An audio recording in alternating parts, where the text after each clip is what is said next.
কল্যাণীর ITI মোড়ে দুর্গাপুজো। তো hello সবাইকে, তো আজকে আমি বেরিয়ে পড়লাম এই ব্ল্যাক বিউটির সঙ্গে কল্যাণী যাওয়ার জন্য। তারপর আমি পৌঁছে গেলাম কল্যাণী আইটিআই মোড়ে।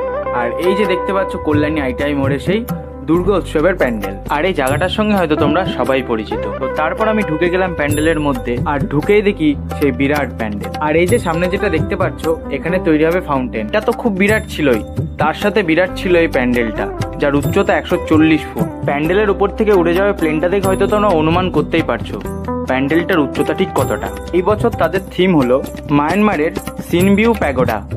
তো তারপরে আমি ঢুকে গেলাম প্যান্ডেলের ভেতরে, ভেতর থেকে সমস্ত কিছু দেখার জন্য। তোমরা হয়তো সবাই জানো এই প্যান্ডেলের ভেতরের মধ্যে দুটো অংশ থাকে, একটা হলো এন্ট্রি সেকশন আর অন্যটা হলো মূল মণ্ডপ। মূল মণ্ডপে তো এখনো কাজ সম্পূর্ণ হয়নি, এখনো চলছে। আর এই প্যান্ডেলটা পুরো তৈরি হচ্ছে ফাইবার দিয়ে। এই ফাইবার গুলোকে স্পর্শ করে সত্যি খুব ভালো লাগছিল, আর দেখতে তো সত্যি অপূর্ব। এর উপরে লাইট পড়লে দেখতে যা লাগবে সত্যি অনুমান করা যাচ্ছে না। তো এই বছর কে কে এই প্যান্ডেলটা দেখতে আসছো আমাকে কমেন্টে জানিও।